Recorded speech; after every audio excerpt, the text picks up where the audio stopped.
रमेश की चीखें उस शांत माहौल को डरावना बना रही थी। काफी देर चीखने चिल्लाने के बाद रमेश गुफा से बाहर आया। उसकी सांसें फूल रही थी और आंखों में उतरा खौफ ये बयां कर रहा था कि उसने अपनी जिंदगी की आज तक की सबसे भयानक चीज देखी है। वो अपनी पूरी जान लगाकर वहां से ऐसा भागा।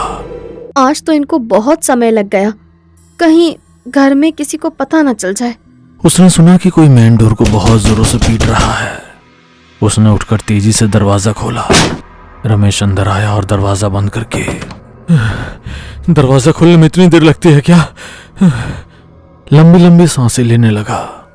उसकी बुरी हालत देख मंदिरा को समझ आ गया था कि वह बहुत दूर से भागा आ रहा है। वो उसको कमरे में ले गई। रमेश की आंखों में खौफ अपनी चरम सीमा पर था। उसने मंदिरा से कुछ नहीं कहा और फिर चादर खोल के उसके अंदर समा गया। जरूर कुछ तो गलत हुआ है जो ये मुझसे छुपा रहे हैं। मुझे माँ बाबूजी को बता देना चाहिए, हो सकता है उनके पूछने पर ये बता दें। यह सोचकर मंदिरा चुपचाप अपनी सासू माँ यानी पल्लवी के कमरे में चली गई। रमेश अब कमरे में अकेला था। तभी अचानक वही सांस लेने की खौफनाक आवाज आना शुरू हुई।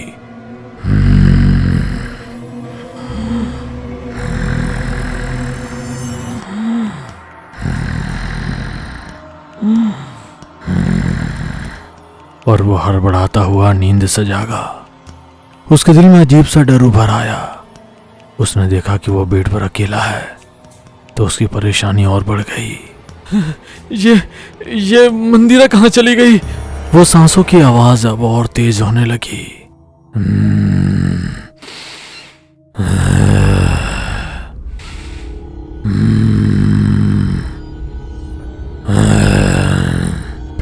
और फिर उसकी खिड़की पर कोई दस्तक देने लगा।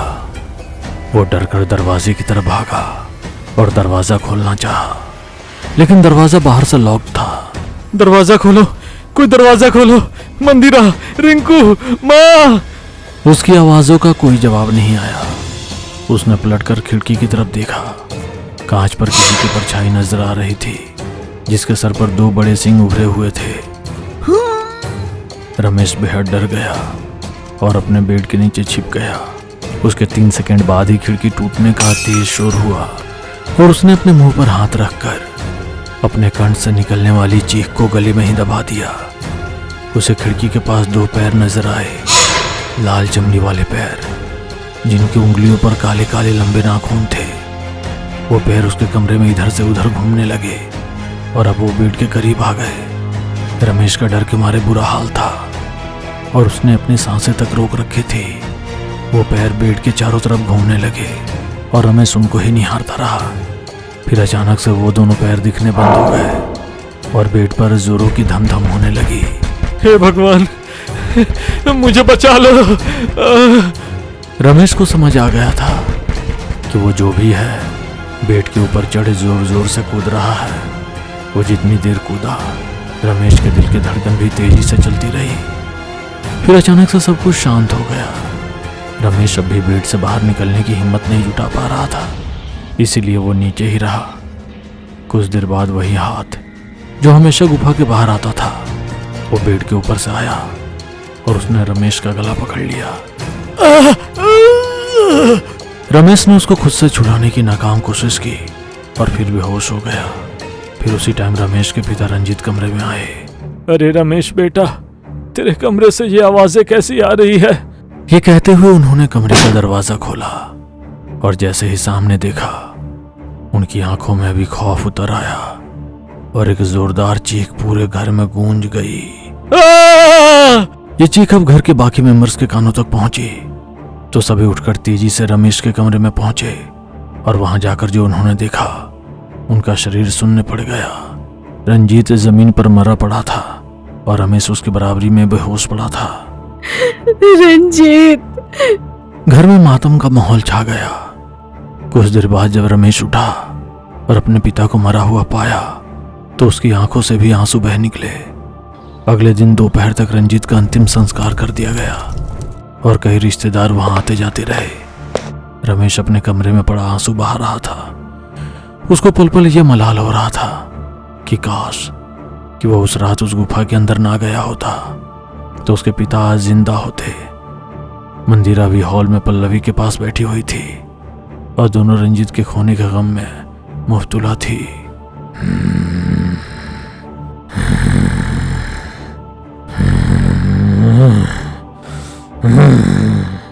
उन दोनों को भी अब वही भयानक सांसों की आवाज सुनाई देने लगी और वो दोनों ही बेहद डर गई। ये किसकी आवाज है? तभी फिर से आवाज आई और इस बार वो दोनों डर कर अपनी जगह से उठ खड़ी हुई। उनको पता था कि ये आवाज घर के बाहर से आ रही है, इसीलिए पल्लवी ने मंदिरा को पीछे रहने के लिए कहा और फिर धीरे धीरे वो उस खिड़की की तरफ बढ़ने लगी जहां से आवाज आ रही थी। वो खिड़की पर पहुंची ही थी कि तभी खिड़की से वही भयानक हाथ अंदर आया और उसने पल्लवी का गला पकड़ लिया। पल्लवी खुद को छुड़ाने की कोशिश तक नहीं कर पाई क्योंकि उसकी सांस बहुत ही जल्दी खत्म हो चुकी थी। माँ जी! माँ जी! मंदिरा ने शोर मचाया तो अपने कमरे में बैठा रिंकू भागकर वहां पहुंचा। उसने देखा कि उसकी दादी मर चुकी है और माँ भी सदमे में है, तो उसकी रूह कांप उठी।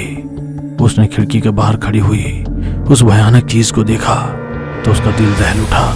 माँ, जल्दी से अंदर चलो। वो मंदिरा को अपने कमरे में ले गया। वो दोनों माँ बेटे कांप रहे थे और रमेश का कुछ अता पता नहीं था। सुबह होने पर जब उनको लगा कि वो चीज अब जा चुकी है तो वो दोनों तेजी से रमेश के कमरे में पहुंचे।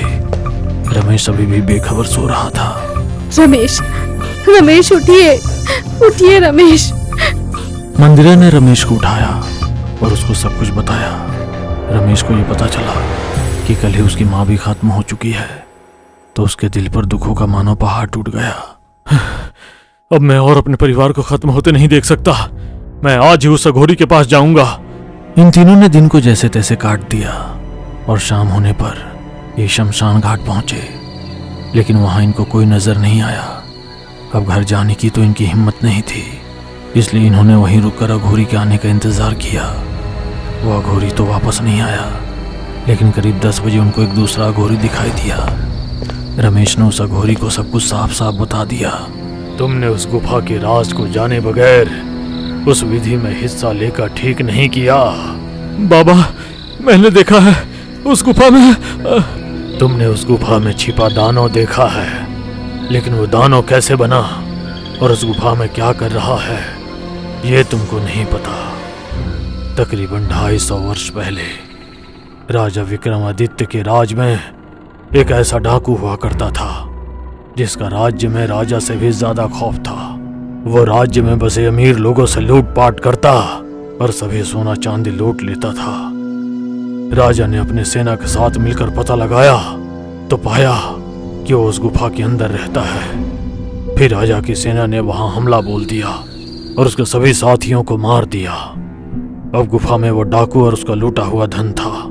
सैनिकों ने जब उस धन को गुफा से बाहर लाना चाहा तो उस धन को उठा नहीं पाए। तब उस डाकू ने शैतानी अंदाज में हंसते हुए बताया कि उसे काली विद्या आती है और उसने उस धन को बांधित कर रखा है। सिर्फ वो ही अपनी मर्जी से उस धन को गुफा से बाहर ला सकता है, वरना वो धन हमेशा वहीं रहेगा। राजा ने अब क्रोध में आकर अपने तांत्रिकों के जरिए उसको उस धन के साथ उसी गुफा में बांधित कर दिया और ये तय हुआ कि वो कुछ सालों के अंदर एक दानव बन जाएगा और अगर कोई लालच में आकर उसको निकालना चाहे तो उसको उस डाकू को 7 इंसानी सरों की भेंट चढ़ानी पड़ेगी और ये विधि कोई भी अकेले नहीं कर पाएगा। सिर्फ 2 लोग मिलकर ही उस विधि को कर पाएंगे। अब मुझे समझ आ रहा है, तभी वो अघोरी खुद कटे सरों को लेकर नहीं जाता था, वो मेरे जरिए उन सरों को भेजता था और वो दानव मुझे 3 सिक्के इसलिए देता था कि मैं वहां आगे भी आता रहूं। हाँ, और तुमने अपना काम पूरा भी किया, लेकिन तुमने यही गलती कर दी कि उसको देख लिया। इसलिए वो आजाद तो हुआ, लेकिन वो तुम्हारे शरीर में वास करने लगा। यह सुनकर रमेश के पैरों तले जमीन निकल गई और रिंकू और मंदिरा भी हैरान रह गए। हाँ, यही सच है कि तुम्ही ने दानव के रूप में आकर अपने माँ बाप को मारा है। अब आज रात भी तुम अपने असली रूप में आकर किसी की जान जरूर लोगे। बाबा, मुझे बताइए कि इसको कैसे रोक सकते हैं? सिर्फ एक ही रास्ता है, अघोरी की बात बीच में ही अधूरी रह गई और रमेश जोर जोर से भयानक सांसें लेने लगा।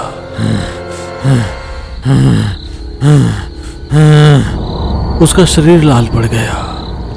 उसकी एक लंबी सी पूंछ निकल आई। सर के सारे बाल खत्म हो गए।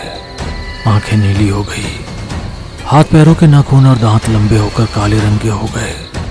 वो एक बहुत भयानक दानव बन गया। उसने सबसे पहले अघोरी पर हमला बोला और उसको चीर फाड़ दिया।